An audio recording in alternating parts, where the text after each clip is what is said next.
What's up, my kings, queens, and trolls of YouTube? This is your girl, Queen C, and I wanted to be a little bit more serious today. Be on a more of a conscious note. I know I talk a lot of shit, and I know I'll be posting some crazy videos.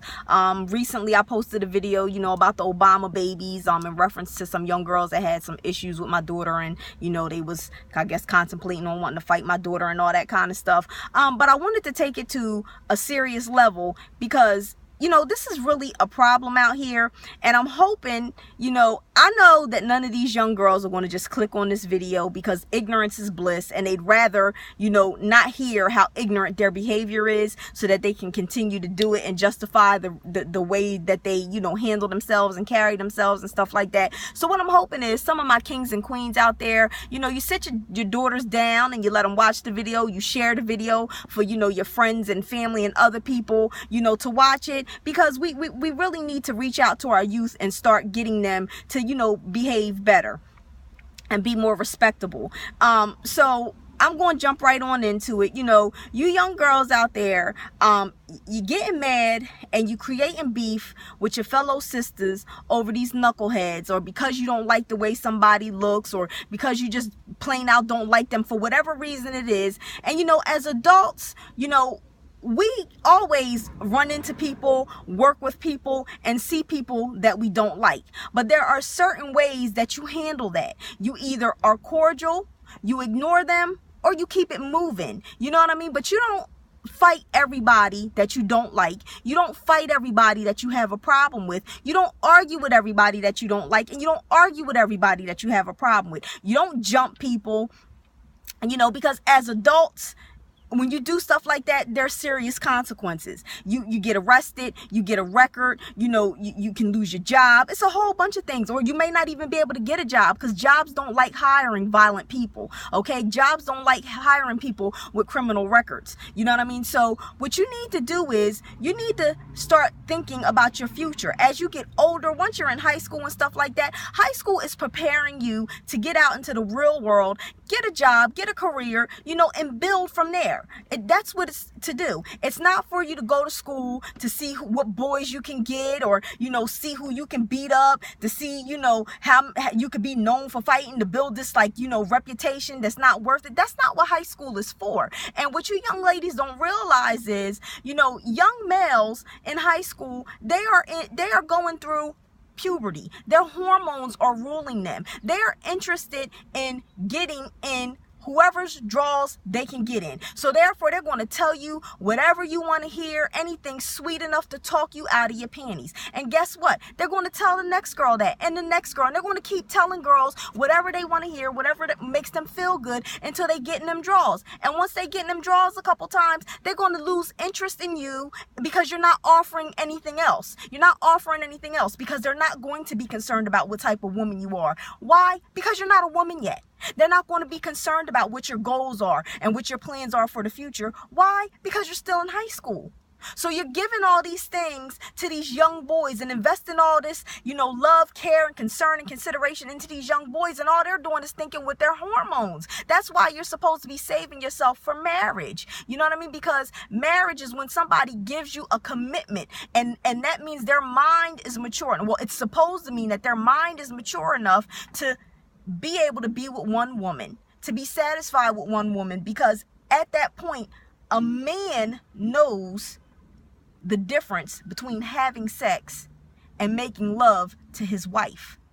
A man knows the difference. Boys don't know the difference. Boys don't know the difference. So you invest yourself, you give yourself to this boy, and you're giving him something that he wants because he takes it lightly, but you can't get that back. That is supposed to be precious to you. You're supposed to hold on to that and give it to a man that is going to love, cherish, and respect you. Not the boy that's going to get it, go tell all his friends, laugh about it and joke about it, and then move on to the next girl. And then what ends up happening is your ass ends up hurt. You sad, you feel disrespected, you feel like you want to just end it all kind of shit, and then you mad at the next girl he's trying to talk to, or mad at the next girl that he's been talking to who probably didn't know about you. So you young girls, y'all get mad and y'all want to take it out on the other females. And the thing about that is, that's how you know that you're immature and you're not ready for sex and you're not ready to be doing these kind of things. Because if you were mature, you would realize that it's not the other girl's fault. It's your fault and it's his fault, because you shouldn't have been giving him something. Sex is for adults. Sex is for adults. Sex is not for boys and girls. It's for adults. And you're not grown when you're in high school. You're not grown. I don't care how old you are. You're not grown when you're in high school. And that's what happens, because a young man, a boy, does not know what he wants yet. He doesn't know what he wants until he becomes a man and he starts seeing, what he wants for his future, what he wants to do with his life. He starts having goals. The same thing, he sees a woman, she has goals, she's working hard, she's independent, she's this. This is not for young girls. So when you young girls get caught up in, the drama with these young boys, and you want to get mad, and then you want to run around here and start fighting other girls, and you want to fight them in hallways, outside of school, on the school bus, at the parks and all this other kind, you're making yourself look like fools. You're making yourself look like animals. People, me, if I had a son, I wouldn't want my son to bring home some girl that wants to fight over him. I wouldn't want my son to bring home no girl like that. I want my son to bring home a classy young lady that knows how to carry herself, a young lady that has goals for herself. I want my son to date a woman like that. That's what I would want. I would want my son to date a young lady like that. I wouldn't want my son to be bringing home some mouthy ass hood rat, sucking her teeth, popping on gum and rolling her neck up in my house. I would be like, you're not bringing that up in my house. No. So I can imagine how other parents feel. You know what I mean? Like, boys are going to do what boys do. But I will tell you this. Can't no man do to you what you don't allow. So what I'm trying to convey to you young ladies is this. Queen C was a teenager before. Queen C had a whole bunch of boys that liked her when she was young. But you know what? Queen C thought that she was too good to be giving up her goodies to anybody. That's why to this day, years and years and years and years later, I'm not going to give you an age, but I will tell you years and years and years and years and years and years and years and years later, the same guys that liked me back in high school are the same guys that like me today. And I could still have my pick. You know why? Because your girl Queen C wasn't running around giving up her goodies. She wasn't running around. She was selective in the people that she dealt with. She was selective and she didn't give up her goodies. I've had in my life 3 serious relationships. 3 serious relationships only. My ex-husband, my husband, and I had a long-term boyfriend. Those were my most serious relationships. And, after a while, when you get older, nothing in life is guaranteed. You know what I mean? Nothing in life is guaranteed. You get married, some people get divorced. If you don't go to premarital counseling and you don't, get a godly man to marry, a man who knows how to leave and cleave and all that kind of stuff, you're going to run into problems. So you want to kind of try to do things right. And doing things right is, as a young lady, meet your goals, be successful, be independent, and then when you find that good man who is successful and independent as well, that's when you two can come together and get married, have a life, and have a future. But when you meet somebody who doesn't know where they're going in life and you don't know where you're going in life yet, that is a recipe for disaster, not a recipe for a successful future.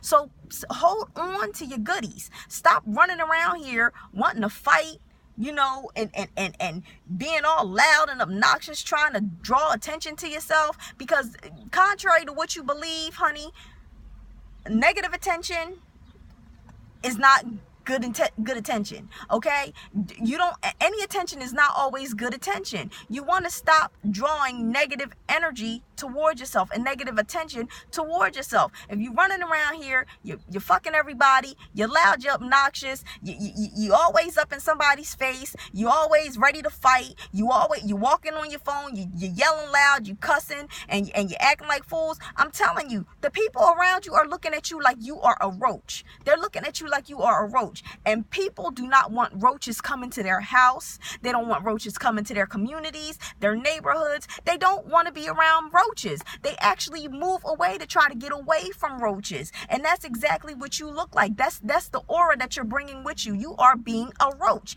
And people step on roaches, okay? They step on roaches and they try to get away from roaches. Nobody wants a roach around, all right? And y'all young ladies, y'all need to stop acting like roaches, for real, because y'all don't realize it. And just because y'all think it's popular amongst your crowd and your friends and all that kind of stuff, you know, you thinking, oh, I know I'm the shit because I can fight. Or I know I'm the shit because I go with such and such. And I whooped her ass over such and such. I cussed her out over such and such. I stepped to her over such and such. Or this, I don't like her, so I'm going to pull her weave out. Or y'all need to have a fucking seat. Have a seat. Have a seat and stop acting that way. Because guess what? This is what the world wants to see us do. They want to see us act like roaches so they can continue to say that we are roaches and we don't deserve fair treatment. We don't deserve fair justice and all these things. Y'all don't understand the impact that you are really making on the way society views us. Y'all really don't understand it. So I'm going to ask y'all to do your best to step up your game, take it to another level, and stop acting like immature young adults and become mature adults. Get yourself some goals. Get yourself some, you know, plans for the future and stuff like that so you can become productive, successful people in this world instead of roaches. That's it. That's all I have for today. I hope some of you take heed to this message. You know, I got my baby girl in the background. She's listening to me because, again, I'm not giving birth to no animals. I'm raising princesses to become queens. I want them to find kings. And I want all these other princesses out there to tap into being a princess and get yourself a king when it's your time to. Peace from the C-Hive, guys. Don't forget to subscribe.